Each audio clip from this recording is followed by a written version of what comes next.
সুপ্রিয় দর্শক, আসসালামু আলাইকুম। দেশ ও প্রবাসে যে যেখানেই আছেন আপনাদের প্রত্যেককে শুভেচ্ছা জানাচ্ছে। আজকে নতুন একটি প্রতিবেদন দেখতেই পাচ্ছেন, আমার সামনে একটি আপু মুখে মাস্ক লাগিয়ে আসছে। আসলে কেন আসছে এই অবস্থায় বা কী বলতে চাই, চলুন কথা বলেই জানার চেষ্টা করি। আপু আসসালামু আলাইকুম। ওয়ালাইকুম আসসালাম। আপু আপনার নাম কি? আমার নাম প্রিয়ামণি। রিয়ামণি, কেমন আছেন আপনি? এই তো আলহামদুলিল্লাহ ভালো আছি। ভালো আছেন? আপনার বাড়ি কোথায়, ঠিকানা কোথায়? আমার বাড়ি পাবনা, থাকি বর্তমান নবীনগর, ঢাকা নবীনগর। পরিবারে কে কে আছে? পরিবারে আমি, আমার ছোট বোন আর ছোট একটা ভাই আর আচ্ছা আম্মু। আচ্ছা। আপনি কি করেন? আমি এই তো বর্তমান টেলার্সের কাজ করি। বয়স কত আপনার? 18। 18। লেখাপড়া করছিলেন? হ্যাঁ, কোন ক্লাস পর্যন্ত? 9 তামাস্তে পড়ছি। তো অনেকটাই তো করছিলেন, তাও লেখাপড়াটা বন্ধ হয়ে গেল কেন?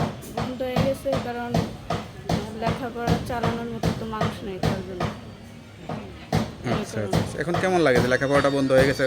এখন অনেক খারাপ লাগে, কারণ লেখাপড়া ছাড়া তো কারো দাম নেই এই আচ্ছা যুগে। আচ্ছা। তো এখন কি কোনো সহযোগিতার জন্য আসছেন, নাকি বিয়ে শাদী করে সংসারী হয়ে যাবেন সে আশা করেন? এখন যদি ভালো একটা মানুষ পাই তাহলে বিয়ে শাদী করবো। এখন যদি লেখাপড়ার সুযোগ হয় তাহলে কি লেখাপড়া করার ইচ্ছা আছে? ইচ্ছা আছে, ইচ্ছা আছে, তাই না?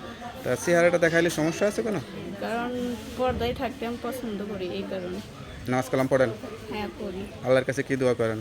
আল্লাহর কাছে দোয়া করি যে এমন একটা মানুষ পাই যাতে আমার লেখাপড়া চালাইতে পারে, সেরকম যদি একটা মানুষ পাই এটাই। তাছাড়া কোনো আশা চাওয়া পাওয়ার কিছু নাই? তাছাড়া আর কি চাও?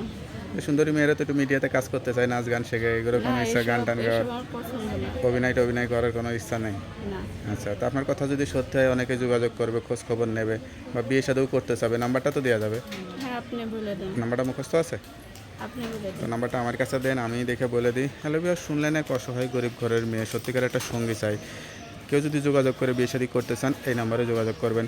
আপনার নাম্বারটা হচ্ছে 01621688848। নাম্বারটা আবার বলে দিচ্ছি, 01621688848। নাম্বারটা খোলা থাকে তো? হ্যাঁ। যাক, নাম্বারটা খোলা রাখবেন, আর অবশ্যই 5 ওয়াক্ত নামাজ কালাম পড়ে আল্লাহর কাছে চাইবেন, আল্লাহ আপনার মনে আশাটা পূরণ করবে। তো ভালো থাকেন, দোয়া করি। আসসালামু আলাইকুম।